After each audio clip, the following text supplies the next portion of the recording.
Everyone, this is Janardan and welcome to JK Adhigam classes. स्वागत है आपका टीचिंग के एक ऐसे प्लेटफॉर्म पे जहां टीचिंग से रिलेटेड सारे एग्जाम जैसे CTET, UPTET, Super TET, KVS, NBS और अदर स्टेट की टेट की प्रिपरेशन कराई जाती है।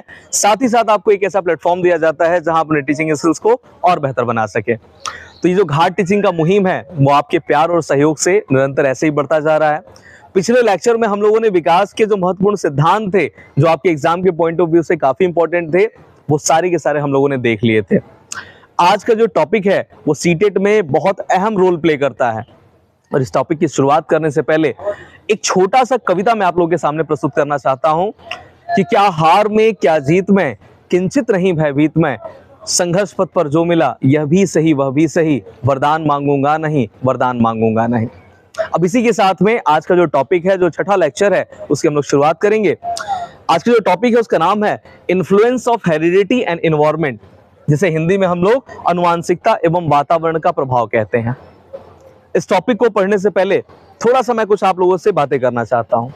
देखिए, जब से मैंने ये घाट टीचिंग का मुहिम शुरू किया था, ऑफलाइन बैचेस में पढ़ाने के बाद जो है घाट पे आके फिर से शूट करना, क्योंकि घाट पे जो क्राउड है और नॉइस है, इस कंडीशन में शूट करना उतना पॉसिबल नहीं हो पा रहा है। मैं तो चाहता था शुरू में कि प्रतिदिन आपको दो वीडियोस में दे पाऊं, लेकिन चूंकि एक वीडियो को ही रिकॉर्ड करने में अच्छा खासा टाइम चला जाता है, इसीलिए प्रतिदिन आपको एक वीडियो मिल पा रहा है। फिर भी मैं अपनी पूरी कोशिश करूंगा कि आने वाले समय में जो है इस एक वीडियो के क्रम को मैं और आगे बढ़ा सकूं। दूसरी बात, जब भी आप लोग अपने कॉमेंट करते हैं ना, तो एक शिक्षक होने के नाते मुझे भी मोटिवेशन मिलता है उससे, और बहुत अच्छा लगता है मुझे। तो ऐसे ही अपना सहयोग और प्यार हमेशा बनाए रखें। और आइए अब सीटेट का ये जो टॉपिक है, इसको भी बहुत अच्छे से और बहुत आसान भाषा में समझते हैं। देखिए, आप जितने भी लोग हैं, आप सभी के सभी भावी शिक्षक बनने वाले हैं। शिक्षक बनने के बाद जब आप पहली बार अपनी कक्षा में जाएंगे और जितने भी नौनिहालों को आप पढ़ाना शुरू करेंगे, तो आपको ये पता होना चाहिए कि उस बालक के विकास में कौन से वो दो महत्वपूर्ण पक्ष हैं जो बहुत ज्यादा इंपॉर्टेंट है। जब भी मैं मनोविज्ञान के किसी भी टॉपिक को शुरू करता हूं, तो हमेशा एक बात याद रखिएगा, प्रत्येक टॉपिक के ऊपर अलग अलग मनोवैज्ञानिकों ने अपने अपने तरीके से काम किया हुआ है। इस टॉपिक पे भी बहुत सारे मनोवैज्ञानिकों ने काम किया है। सोरेनसन ने का इस पे जो है अलग मत है, उनका अलग जो है अपना नियम है। यहाँ पे आप देखेंगे विजमैन का अलग नियम है, यहाँ पे लैमार्क और डार्विन का अलग नियम है, वुडवर्थ का अपना अलग एक नियम है। साथ ही साथ आप जो है देखेंगे ग्रेगर मेंडल साहब का, इनका अपना एक अलग नियम है। प्रत्येक टॉपिक के ऊपर आप देखिएगा, जितने मनोवैज्ञानिक उतनी प्रकार की उनकी विचारधारा, उतने प्रकार के उनके नियम, उतने प्रकार के उनके सिद्धांत। हमेशा आपको बीइंग अ सीडीपी का स्टूडेंट, किस मनोवैज्ञानिक ने क्या बात कही है, इस बात को अपने दिमाग में बैठा के रखना है, ठीक है ना। सबसे पहले देखिए, जब बालक का जन्म होगा तो उसके ऊपर उसका अनुवांशिकी प्रभाव और उसका वातावरणीय प्रभाव उसके ऊपर काम करना शुरू करेगा। और एक बालक के विकास में बहुत सारे मनोवैज्ञानिकों का यही मत है कि अनुवांशिकता और वातावरण ही दो ऐसे कारक हैं, दो ऐसे जो है आधार हैं, जो बालक के विकास को मजबूती प्रदान करते हैं, आधार प्रदान करते हैं।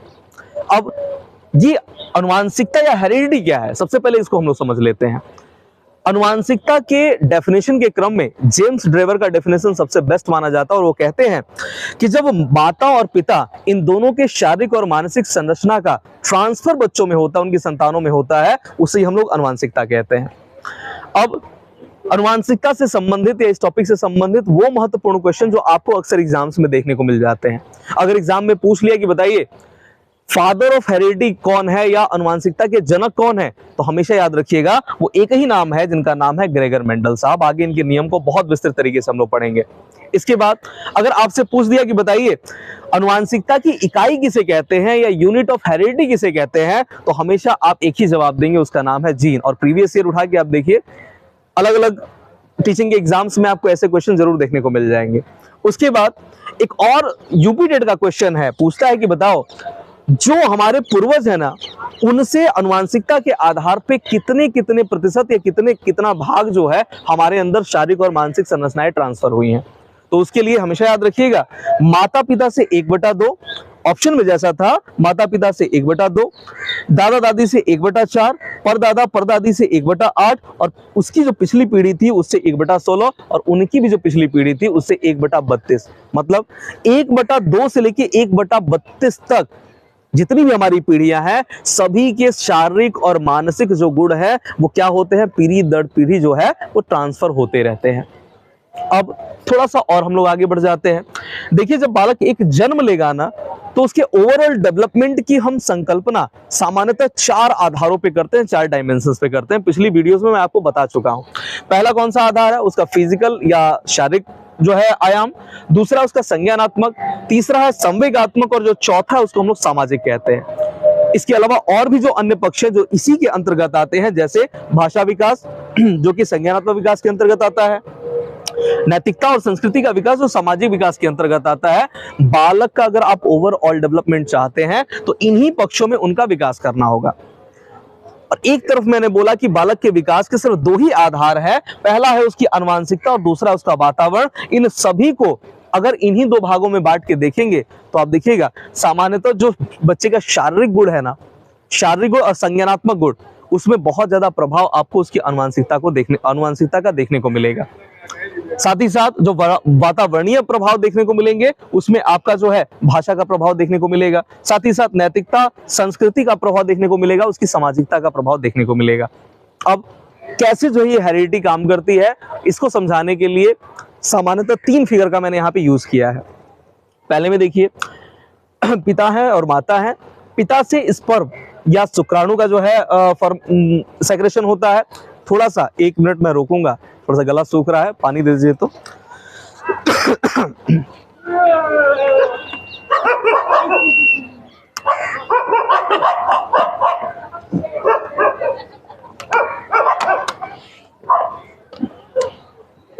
पॉज कर दिया था क्या? चलिए कोई बात नहीं। यहां पे देखिए जो है पिता से जो है वो स्पर्म या शुक्राणु का सेक्रेशन होता है और माता से एग या ओव्यूम, जैसे हिंदी में हम लोग अंडाणु कहते हैं, उसका सेक्रेशन होता है।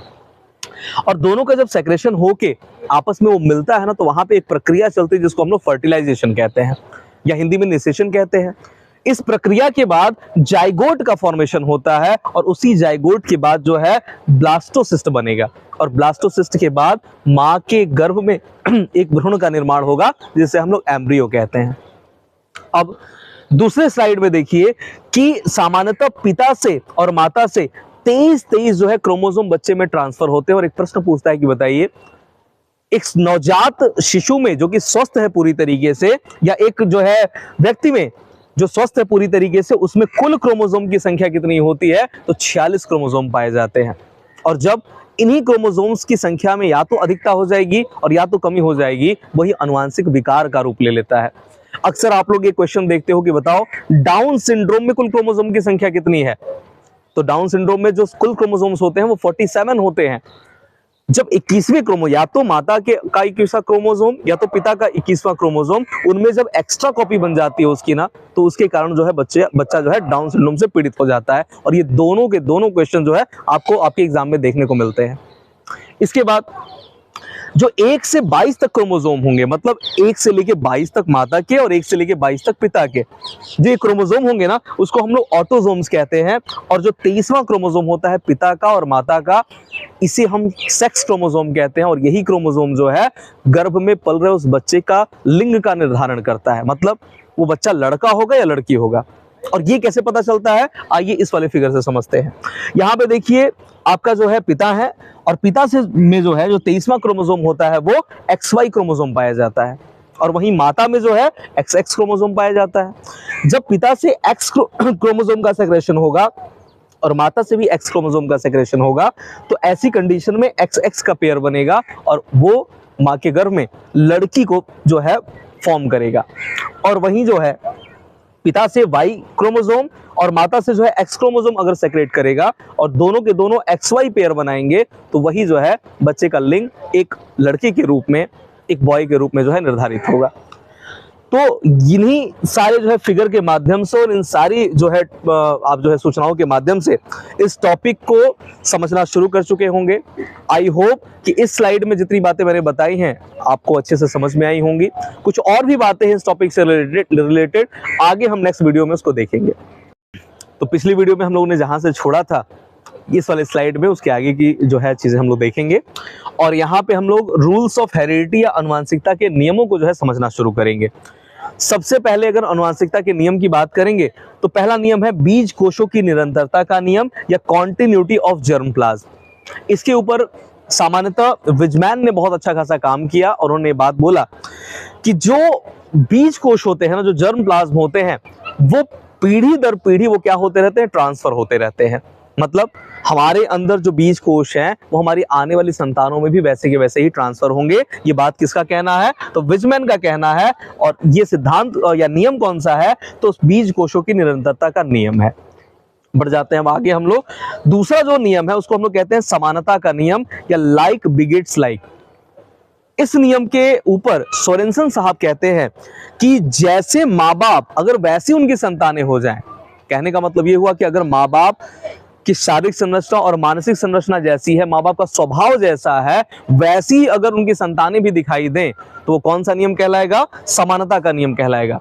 कभी कभी आप लोगों ने देखा होगा अपने समाज में, अपने इर्द गिर्द आस पड़ोस में, कि जिस तरीके से पिता की हाइट है या जिस तरीके से पिता का कलर का कॉम्प्लेक्शन है, सेम वैसा ही बेटे का भी है। जैसे पिता का जो है चेहरा है, या आप कह सकते हैं कि उसके नैन नक्श हैं, वैसे सेम जो है बेटे के भी हैं।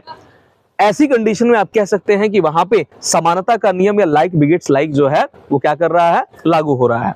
कभी कभी आप देखते होंगे बच्चा धीरे धीरे बड़ा हो रहा है और अपने किशोरावस्था में आया और बच्चा बहुत तेजी से गुस्सा कर रहा है, तो कभी कभी लोग मजाक में कह देते हैं कि देखो इसका स्वभाव किसके ऊपर पड़ा है, पिता के ऊपर पड़ा है। तो जब माता पिता के जितने भी गुण हैं, चाहे वो शारीरिक गुण हो चाहे मानसिक गुण हो, वो बहुत सारे बच्चे में भी ट्रांसफर हो जाए, उसमें बहुत ज्यादा समानता देखने को मिले, तो वो कहलाएगा समानता का नियम या लाइक बिगेट्स लाइक। अब बढ़ जाते हैं तीसरे नियम की तरफ। मैंने बोला था ना स्टार्टिंग में कि जब इस टॉपिक के ऊपर अलग अलग मनोवैज्ञानिक काम करते हैं तो जितने उनके अपने अनुभव होंगे उस प्रकार के उनके नियम या उनके सिद्धांत बनेंगे। तो इस कड़ी में जो तीसरा नियम है उसे हम लोग कहते हैं भिन्नता का नियम या लॉ ऑफ वेरिएशन। ये नियम क्या कहता है, ये नियम कहता है कि देखिए जो बच्चे होते हैं, जो संतानें होती हैं, वो अपने माँ बाप की एग्जैक्ट प्रतिलिपि नहीं होती है, एग्जैक्ट फोटोकॉपी नहीं होती है, उनमें थोड़ी बहुत भिन्नता पाई जाती है। और ये नियम कौन कहता है, भिन्नता का नियम या लॉ ऑफ वेरिएशन। इसके बाद हम आते हैं अपने चौथे नियम की तरफ जिसका नाम है प्रत्यागमन का नियम या लॉ ऑफ रिग्रेशन। एक क्वेश्चन पूछता है कि चोर का बेटा साधु या साधु का बेटा चोर या प्रतिभाशाली माता पिता का बच्चा जो है मंदबुद्धि, ये अनुवांशिकता के किस नियम से संबंधित है। तो आप हमेशा बिना जो है समय गंवाए आप तुरंत बोलेंगे प्रत्यागमन का नियम या लॉ ऑफ रिग्रेशन।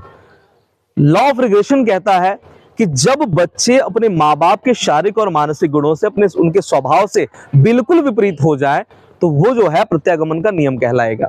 जैसे कभी कभी देखने को मिलता है कि माँ बाप का दोनों जो संज्ञानात्मक स्तर वो काफी अच्छा है। मान लीजिए कोई माँ बाप है, माँ और बाप दोनों के दोनों डॉक्टर हैं और उनका बच्चा जो है मंदबुद्धि निकल गया।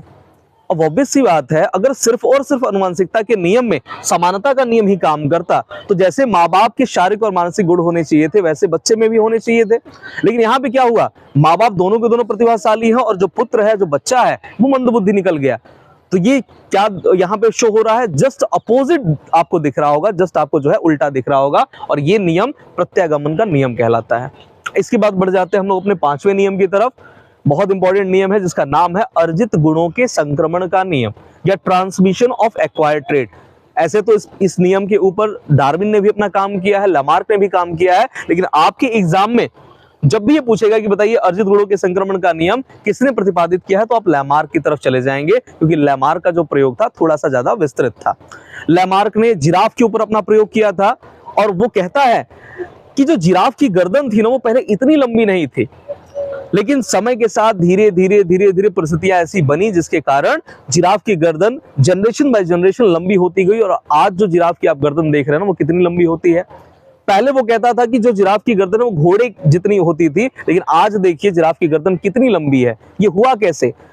ये प्रत्येक जनरेशन में जो उसने अपने गर्दन को बढ़ाया वही अगले वाली जनरेशन में ट्रांसफर हो गया। इसको सामान्य भाषा में ऐसे समझे कि एक माँ बाप अपने जीवन काल में जिन भी गुणों को अर्जित करेगा वो उसकी संतान में भी ट्रांसफर होगा। जैसे अगर कोई माँ बाप जो है किसी खास कौशल को अपने अंदर विकसित कर लिया हो या व्यवसायिक दक्षता को विकसित कर लिया हो, तो विश्वास करिए ये उसके बच्चे के अंदर भी जो है ट्रांसफर होगा। तो यही थे आपके 5 महत्वपूर्ण नियम जो आपको एग्जाम में पूछ लिए जाते हैं। एक और नियम है जो काफी महत्वपूर्ण है लेकिन थोड़ा विस्तृत है, इसीलिए उसको या तो हम नेक्स्ट वीडियो में देखेंगे या तो अगली स्लाइड में हम लोग देखेंगे। अगर आपको वीडियो पसंद आ रहे हो तो इसको लाइक करिए, लोगों तक शेयर करिए, क्योंकि आप लोगों का प्यार और सहयोग जो है यही मेरे लिए मोटिवेशन का काम करता है। तो चलिए मिलते हैं नेक्स्ट वीडियो में। जय हिंद।